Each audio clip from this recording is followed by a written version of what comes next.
Hi, this is Dr. P.V. Singh, and here we are to discuss about gout. Well, gout is an inflammatory arthritis that is associated with sudden flare-ups.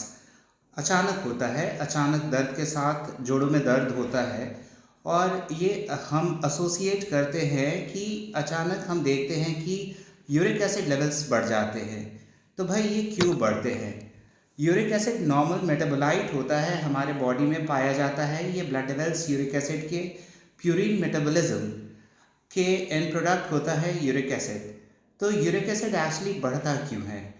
तो normally हमारा kidney सक्षम होता है enough of uric acid को excrete करने में, लेकिन there is somehow a mismanagement in our metabolism. Either we are taking too much of uric acid, too much of purines actually, और हमारा किडनी सक्षम नहीं हो रहा है इनफ ऑफ यूरिक एसिड को एक्सक्रीट करने में, and that is the reason there is a buildup of uric acid, जिसके चलते यूरेट क्रिस्टल्स जो हैं हमारे जॉइंट्स में डिपॉजिट हो जा रहे हैं, नीडल लाइक क्रिस्टल्स डिपॉजिट हो जा रहे हैं, जो कि इन्फ्लेमेटरी आर्थराइटिस प्रेसिपिटेट करता है in the form of gout.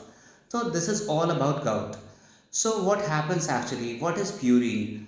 Well, purine rich food जो होते हैं, जो कॉमनली हम लोग बहुत ज़्यादा अमाउंट में कई बार खाते हैं, तो ये कॉमनली जो है ये रेड मीट है, शेलफिश है, शुगरी फ्रूट्स है, बीवरेजेस हैं, और कई तरह के लेग्यूम्स हैं, पीज़ हैं, सोयाबीन हैं, और भी कई तरह के दाल हैं, लेंटिल्स हैं, कॉलीफ्लावर है, बहुत सारे वेजिटेबल्स हैं जिसमें प्यूरिन की मात्रा बहुत ज़्यादा पाई जाती है, और हमारा बॉडी जो है इसको एडिक्वेट मात्रा में एक्सक्रीट नहीं कर पाता है, जिसके चलते यूरिक एसिड की मात्रा बहुत ज़्यादा बढ़ जाती है।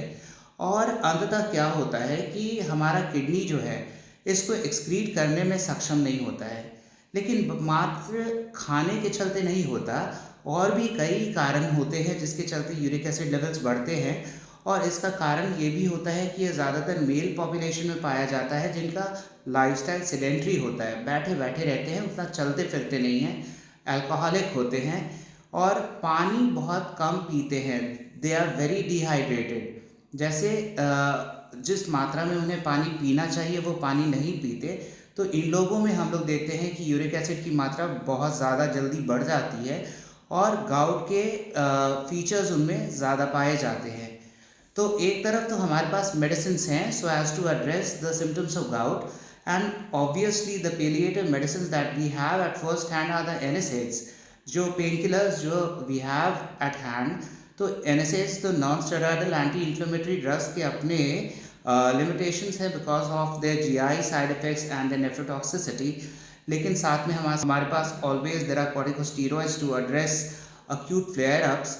उसके अलावा हमारे पास फेब्रोक्सिस्टैट है, एलोप्यूरिनॉल है, प्रोवेनेसिड है, there are number of drugs to address acute flare ups of gout. लेकिन गाउट के साथ ही साथ दवा के साथ हमारे पास ये भी है कि हम लो प्यूरिन डाइट प्रिस्क्राइब करें अपने पेशेंट्स को, उनको एक बढ़िया लाइफस्टाइल एडवाइस करें सो दैट कि वो उतने सेडेंट्री नहीं रहें, वो अच्छे अमाउंट में हाइड्रेशन मेंटेन करें। अगर वो ओबीज हैं तो they are able to shed off excess of body weight, and साथ ही साथ ये भी हम देखें कि उनको अवेयर करें कि इफ़ ये क्रॉनिसिटी में जाता है तो ये किडनी स्टोन्स को भी प्रेसिपिटेट कर सकता है।